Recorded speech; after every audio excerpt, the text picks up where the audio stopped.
प्रिय साथियों, सभी को मेरा प्यार भरा नमस्कार। साथियों, आज दिल में कुछ ऐसी हलचल है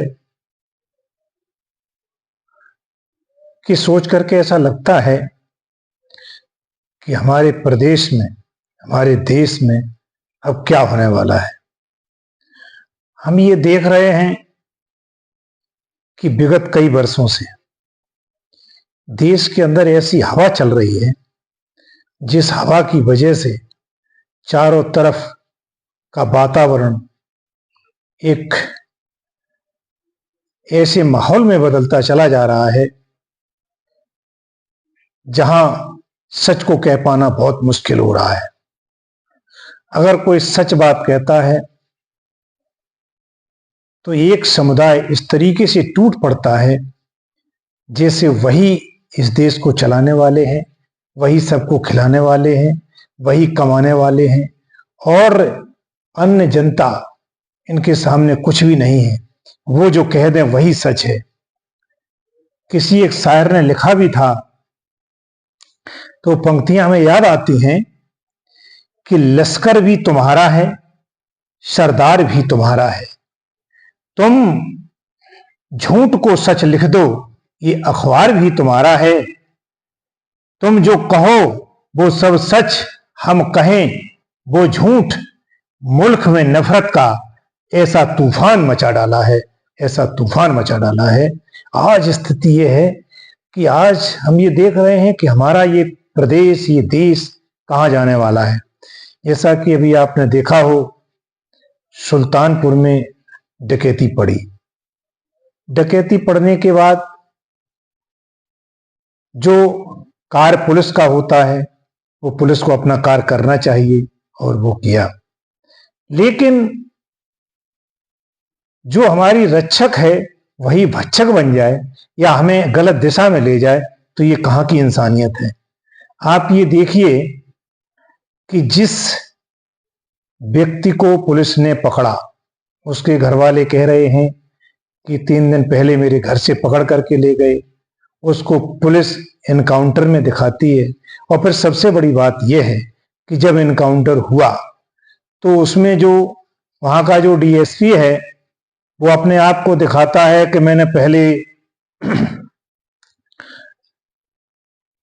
वर्दी के भीतर जो गोली न लगने पाए ऐसे बख्तरबंद पहने और सब किया, लेकिन वो एक साधारण चप्पल में दिखाई दे रहा है। उसके अन्य साथी भी दिखाई दे रहे हैं, सभी ने देखा। किसी के शरीर पर कोई बुलेट प्रूफ जैकेट था ही नहीं। तो ये सच है या झूठ? तो जब कोई बातें ये सामने निकल करके आई, मैं ये नहीं कह रहा हूं कि वो बदमाश था या नहीं था, डकैत था, मारा गया, अच्छी बात है, लेकिन अगर किसी निर्दोष को मारा तो ये कैसी बात है? इस बात को शासन प्रशासन को संज्ञान लेना चाहिए था। जब ये बात उठी थी तो उस पर प्रशासन को सही तरीके से संज्ञान लेकर के उस पर आगे बढ़ना चाहिए था, लेकिन आज स्थिति ये हो रही है कि उसको मार दिया, अब उसको ये साबित करने में लगे हुए हैं कि नहीं, वो नंबर 1 का ही बदमाश था। आपने कब उस पर इनाम लगाए, कैसे की, सारी बातें जो आपके उखड़ के आ रही हैं, एक से एक झूठ परत बन के चलती चली आ रही है। और आप एक और वीडियो जारी कर रहे हैं, ठीक है, वीडियो जारी करिएगा, अगर उसमें है तो अच्छी बात है, लेकिन नहीं है तब।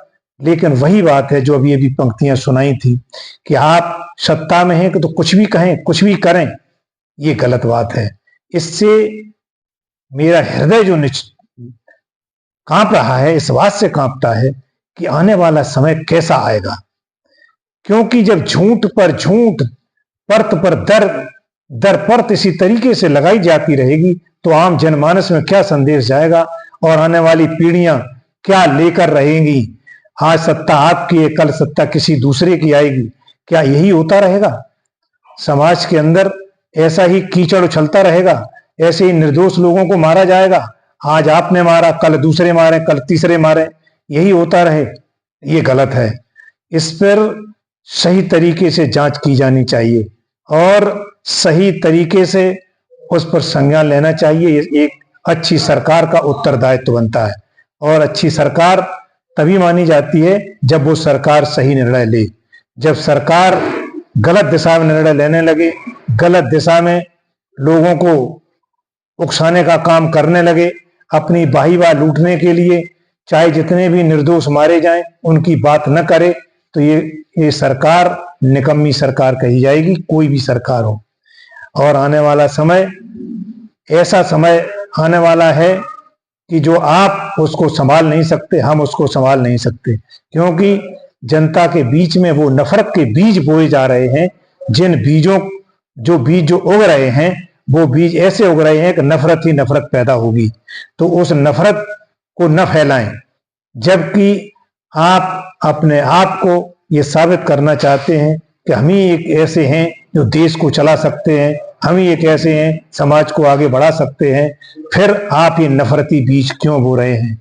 मेरा सभी लोगों से यही अनुरोध है कि आप इस वीडियो का सही आकलन करें, सही तरीके से समझें और सही तरीके से आगे बढ़ने के लिए जो गलत कर रहा है उसकी घोर से घोर निंदा करें, क्योंकि जातिवाद पर, धर्म के नाम पर कोई भी ऐसा निर्णय न लिया जाए जो आने वाले समय में जनता में वैमनस्यता पैदा हो। तो आइए हम सभी लोग एक प्रदेश के, देश के नागरिक हैं, अपने देश में नागरिक होने के नाते भाईचारा बनाए रखें, सौहार्द बनाए रखें, और उस सौहार्द को कायम करने के लिए हमारी सरकार को सबसे पहले आगे आना पड़ेगा। जो भी दोषी हैं उनको कतई न छोड़ा जाए।